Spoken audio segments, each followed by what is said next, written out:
Yeah, I'm Wei Xu. I'm associate professor at Georgia Tech. So I'm thanks for NSF and the organizers who put this wonderful, interesting workshop together. I'll just jump into this. This is my lab at Georgia Tech with many of my wonderful students. You will see the work I'm presenting today are all done by them. Yeah, so we cover multiple different aspects of natural language processing and machine learning research. Today I will focus on discussing three different text production tasks that we have been investigating in the past years. Text simplification, privacy preservation, and story generation else. And each aspect of this work will be emphasizing accessibility, privacy protection, as well as cultural biases. So that will be the outline of my talk today. So first of the work I want to talk about is how to evaluate how well large language models can generate text today. So I'm going to use an example. This is an example of text simplification task. The input will be just a sentence, news articles, medical publications, various things that's generally complex to read. This is a news data, so it's on the easier side. This will be human editors trying to make it simpler for K-12 schools, like elementary school or middle school kids for their study. You can see there's changes made by human editors in order to achieve this. In between are the models we have been working with, the state of art of models in different time era. You can see that in the past, I started work on this problem since 2014, so 10 years now. It's like make me feel old, but so there's a tremendous amount of progress has been made. So you can see a little bit of that in these examples. Here is another example of GPT-4, basically the current best model doing this. There's an input sentence on the top, and then there is a simplification generated by GPT-4 at the bottom. All the highlight are highlighted the spans, basically the word or phrases that got changed during this process. I don't have a lot of time to give for the talk, so otherwise I will let you to stare at this a little bit longer to actually find the errors GPT-4 are making. I will probably just give you the answer. So actually, it looks pretty good, right? By a glance, it's like very fluent, seem to be simplifying the sentence, splitting the long sentence into short one, but it's making two very fatal errors. So one thing is that grocery inflation reaches a record high of 71%. That's very different from the cost of groceries has increased to a record 17.1%. That's one thing. And then the other thing, there's like the original sentence, there's no causality between the second half and the first half of the things mentioned in the sentence. But during this sentence splitting, in order to make the output to be more smooth and fluent, which GPT models are really good at, it's kind of changed to a causality due to kind of relation. So that is kind of pretty different from the meaning of the original sentence. So what I want to say is that this type of errors are pretty hard to spot, even like for a human, if they have to go through this not only one sentence, but go through the entire news article they are trying to simplify for for kids to read. In order to help humans to do this, we actually developed this Shresh kind of software. It's with a very interactive interface that very cleanly designed. So it's very simple looking interface, but support many interesting very powerful functionalities. So this will be the different type of edit that user the kind of the changes are made during this during the kind of LLM input and output. We will highlight those changes and then I'll ask human, and of course some of our automatic error detection models will detect some of that, but not all of that. So we'll involve human editors to help to find errors. So during this process, you can speed up this kind of simplification process by helping human to do this. But at the same time, you will need like human to kind of double check whether the LM output will be a good one. So these are the type of errors we are looking for. So you might be curious how good GPT-4 are doing. So it's actually doing amazingly well. These are the different models. Generally, kind of speaking, is ordered by the size of the model, and the current best models are actually doing really well in comparison to previous ones. So I think it's close to be directly useful, but at the same time, you definitely want human to check what might be wrong. So a lot of research of mine in the past 10 years has been in this direction of text and production, primarily for children to read. We also have collaborators at RIT, Reuters Institute of Technology, to investigate whether this will be able to help people with disabilities, deaf and hard of hearing kind of population to study STEM education material. Recent paper we work with UT Austin and Northeastern is investing how we can make the medical publication be more readable and understandable by general publics. So this tool actually not only can do on the sentence level. In our most recent work on this medical publication simplification, we are able to do simplification over the entire document, and also found kind of what kind of important information being kind of omitted. So it's more on the sentence and discourse level kind of evaluation as well, using this stretch tool. It's not limited to just simplification. Actually, the tool is very generalizable and extendable. You can write some simple configuration files. You don't even need to be able to know programming skills in order to use the tool to adapt it to your own task and own type of data, for example, for summarization or for translation, and for various different type of text production kind of task. Here is a link to the open source code, as well as a live web-based demo, as well as some tutorial videos to show you how to do it. I think given my experience work with other people who have been using our tool, it's very easy to use. It should be picked up in just hours in order to make it work for your own evaluation task. All right. So that's the first task I want to discuss. The second one I'm going to demonstrate is on the privacy preservation. This is a work led by my PhD student Yao Dou, and with collaboration with HCI researchers and privacy researchers from Carnegie Mellon University.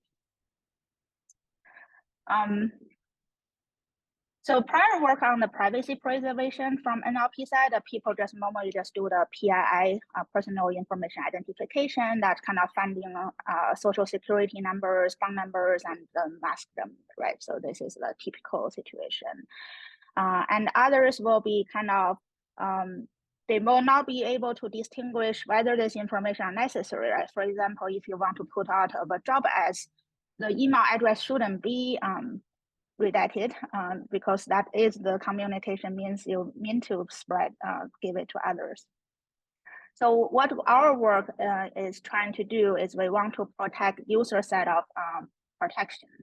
So many of this large language model privacy related research is trying to do differential privacy and various things that will require legislation and to basically develop technologies that tech companies and companies that own the user data to act on them, right? But that's going to take a long time to implement, and how well that being implemented is still kind of it's difficult to achieve.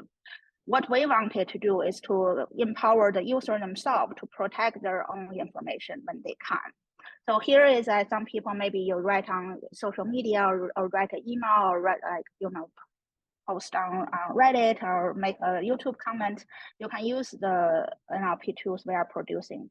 So here we go. We kind of this is some information. This is a veteran who was a medic in the army, and they mentioned he was trying to reply some offer some information and help on Reddit to the fellow users. However, this is a lot of disclosure about his own personal experience. What we want to do is we want to rewrite them to basically let them to present the same information without using losing the utility, but make it less intruding to his own privacy.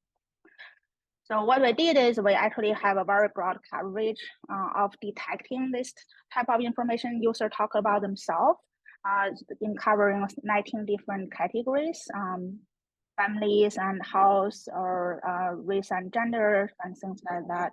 So these are some examples we have. So our tool will detect this and highlight it to the users as they tap. Yeah, so the detection tool, this is going to be the 4 different tools we trained on the data we annotated. It's look like we can actually do pretty well, but there's still a long way to go. I think this is one of the first of this kind of work trying to do this on a very broader kind of coverage of the type of information people disclose. So there are prior work detecting self-disclosure, but it's a little bit much kind of narrower in the type of information they cover. So do real users like it? So we actually recruited 21 Reddit users and asked them to use it and then show them the output and then interview them. This is the situation is many people like it and find it potentially useful, especially for their kids or for their people who are less kind of tech savvy.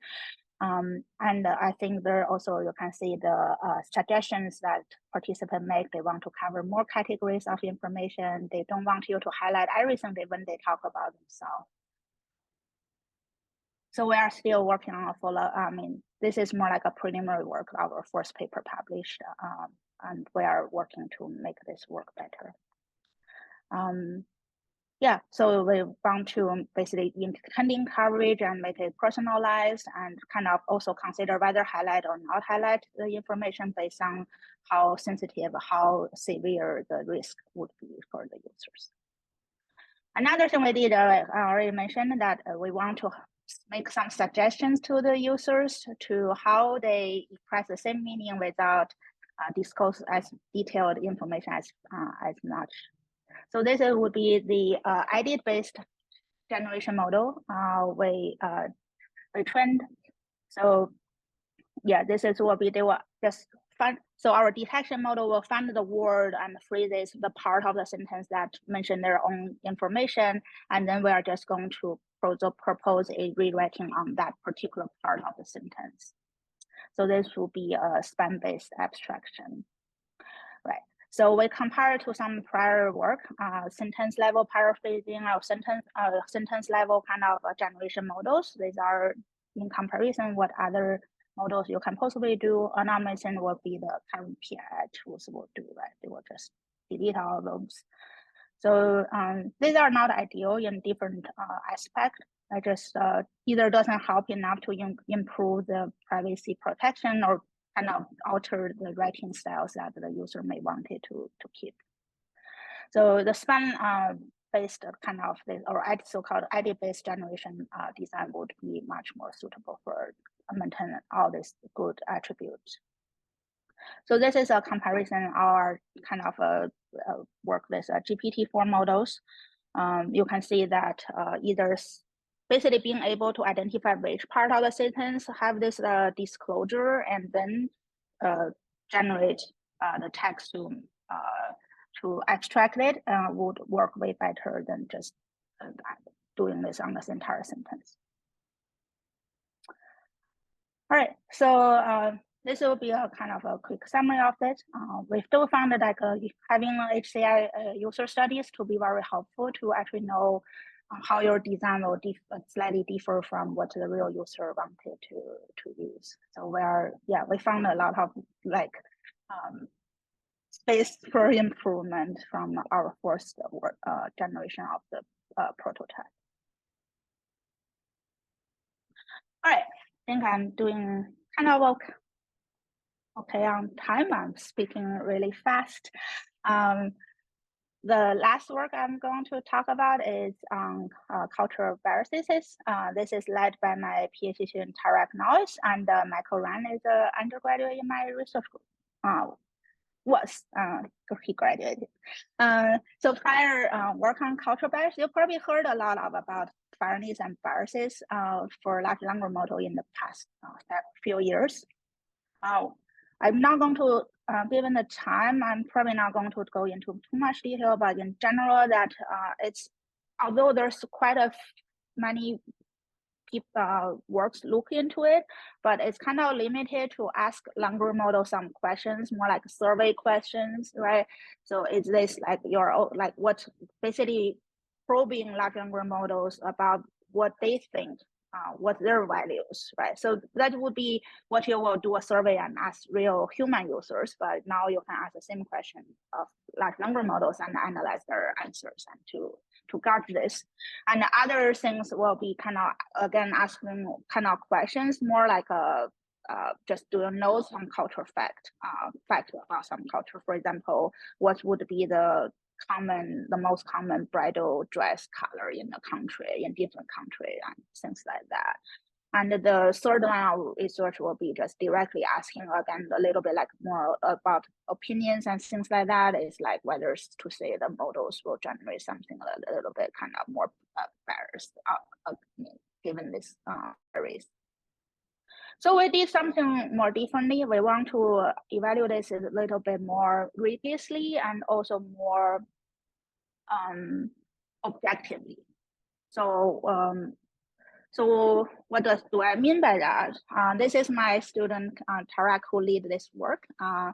He is from Lebanon, who can speak Arabic and French as native speakers, and of course, so he will use GPT-4, for example, written in Arabic. So he will give a little bit sentence and ask them, oh, how can you complete this sentence, for example?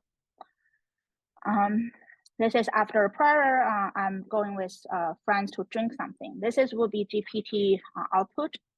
It will suggest wine and whiskey, which are alcoholic drink, but Muslims they are prohibited for Muslim, right? So how about a JICE? JICE is an Arabic-centric model. So this is the best Arabic large language models. It does better. Coffee is a very acceptable thing, or most very common things to drink after if you're Muslim, and also like a tea probably also a very good choice of this. But again, it's still proposing some alcoholic drink at very high up. So how do we this is just an example, how do we make this quantitative and make this evaluation to be kind of repeatable by other researchers when they develop any large language model to redo this and to make sure that their model will make more sense and more culturally appropriate. And so what we did is we collected 20,000 culturally related entities covering 8 different categories that are more culturally significant. So this is we go beyond the normal name entity kind of work, just person or location. This is including beverage, food, literacy, authors, religious sites, sports, and things like that, right? So for each of the category, we collect the hundreds or even more of those kind of entities, and then manually categorize this into 2 categories. That's kind of it's actually not a very subjective task. It's pretty objective. Our annotators from different countries in Arab area, they seem to agree. I'm showing all the examples here in English, but in fact, just understand they are all in Arabic, written in Arabic as well. That's what we are testing. So we have both in So we can automatically try this entities from Wikidata, basically a database based on Wikipedia info box. But we found that it's insufficient. That doesn't cover, like, for example, all the food in this region. So we also did a little bit pattern matching and things like that, and go through the web crowd data in order to enlarge or make our list of these entities, cultural entities, more extensive and exhaustive as possible. So these are what we show here. So these are frequencies in the Arabic common crowd data, just all the web crawls and but written in Arabic. These are the frequencies, and there are some example you can see the food and beverage related items from Arabic culture related appropriate ones and versus the Western ones, right? So you can see that we are not only capturing the common and iconic ones, but we are also capturing this like less frequent and long tail set of the entities. So we are pretty pleased with this collection. We are still enlarging them where we can right now. Then in order for actual tests, we created several different tasks. This is one of the tasks. This is a prompt. So we just want the large language model give partial the sentence and then fill up the what would be the next word.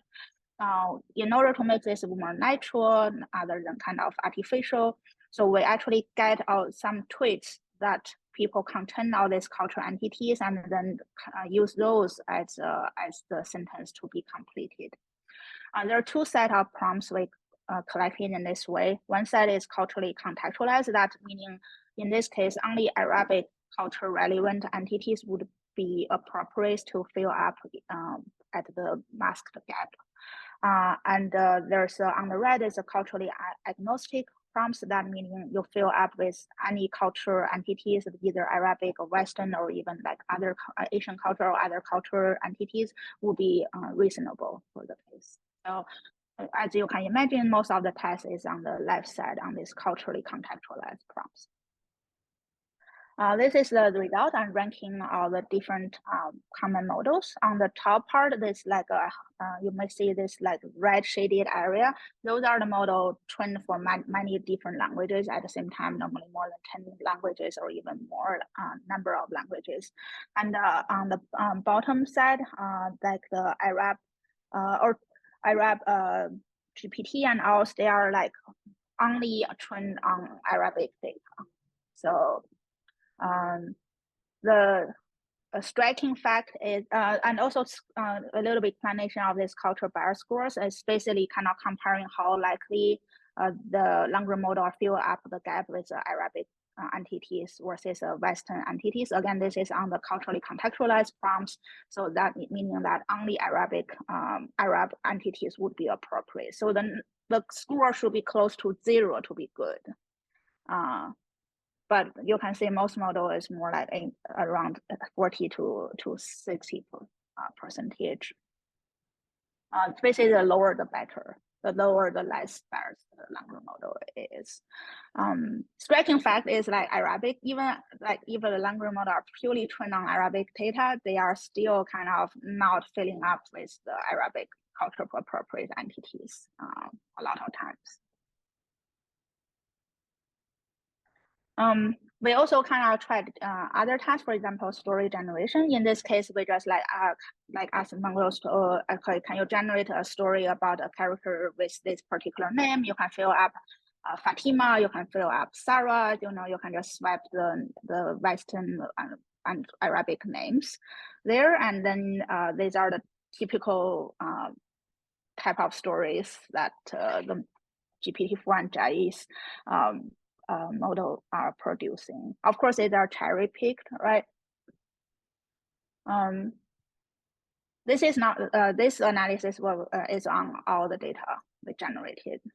So we generated stories for a set of Arabic and versus Western names, and then this are what's standing out with the adjectives that are associated with these stories. So you can see that on the this is 3 different models. and all the kind of the words that kind of more likable or more positive are associated with Western names, and with Arabic names, they are like normally associated with poverty, especially with female Arabic names.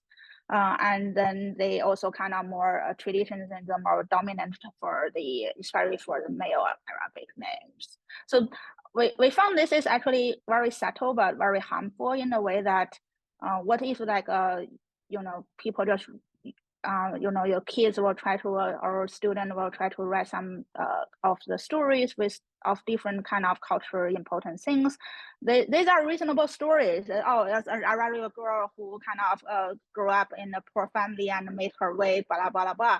This seems to be an aspiring story, but at the same time, that should be fairly applied to our cultures, other than just because the name called Sarah versus Fatima, then that make a difference in this. But this is very unnotable until you do this like in a larger quantity of analysis like we did. Otherwise, you just see one or two pieces of stories that are perfectly reasonable stories read individually. Let me see the time. So besides story generation, we also did name entity recognition as well as sentiment analysis. So I'm just going to talk about the sentiment part. These are the same prompts we collected earlier and for the other tasks I showed, right? So with those prompts you collected, you can fill the gap with the entities in your collection. You can fill them the gap with either Arab entities or Western entities, right? So the sentences are exactly the same, with just a flip of one word with what the entity names being filled into this sentence, right? So these two set of sentences are completely the same. And then you run the sentiment analysis on that, right? So flipping the name should not change the sentiment of the prediction of the model, but that's not the case. There's actually much more false negative. So basically there are more negative sentiment associated with the set of sentences that contain the Arab names versus the Western names. So this is some other phenomenon. So all the kind of results seem to concur together each other, that just generally the more negative things are associated with Arab entities than the Western entities. So we're looking for like why this happens, right? One thing I think one of the most interesting findings of our analysis, we are kind of doing another follow-up work right now to dive into this in more details. But this is what we found the first important thing that's popped up.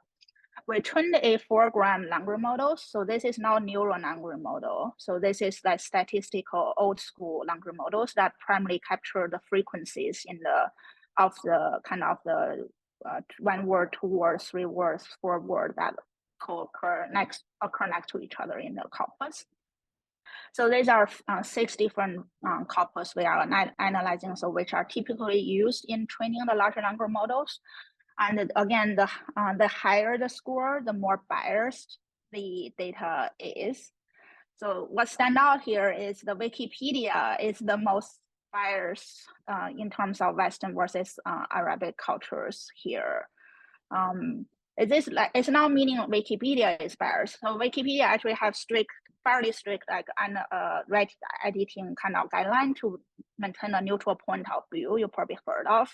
The bias here is more like a frequency. The situation is that more Western concept are having or going to have Arabic pages, articles in the Wikipedia, but not as many as Arabic culture entities have on an English page.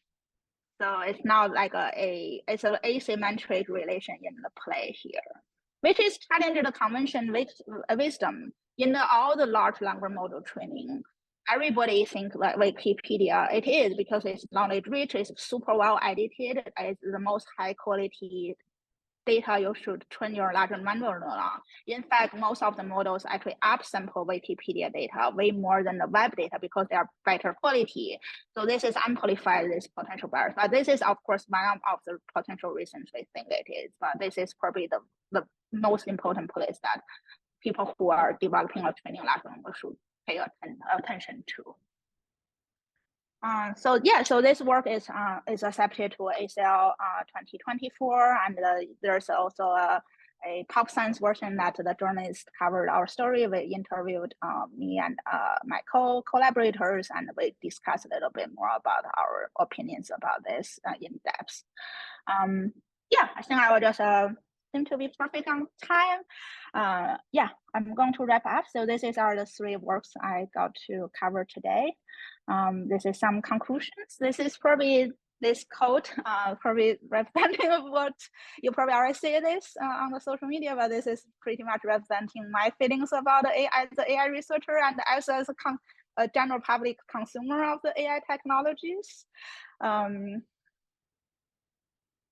So what I want to say, I think I am really think advances in AI is amazing. I really think they can help human and editors and writers to write better, to help people to access the knowledge better. You know, you can think all the people. I can kind of read medical publication better as a layperson. I can you can rewrite any news article you want to share with your kids very quickly, possibly.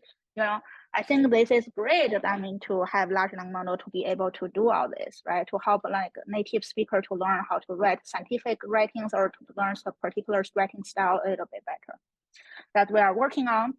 And we also can use AI to empower human writers to protect their privacy, because as you write on social media, you're probably not thinking about it as much, right? So this is a good place for AI to step in to kind of catch up like all the loose ends for you, that make it safer for you to share information, seek information on the internet without having any bad consequences.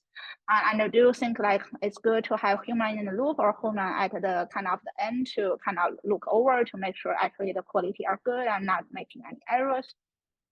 And we also need to be very careful about biases. I know this is the hot area for machine learning for many years, but I feel like we overlook so many like implicit biases. I think our research is not really just only aimed for publishing papers. Our research is aimed to really finding where the weaknesses are to make it work better for everything. I guess I'm very very optimistic about all this. Yeah, I think thank you for listening, and of course thank you for National Science Foundation and many US government agencies funded all this research my student did. So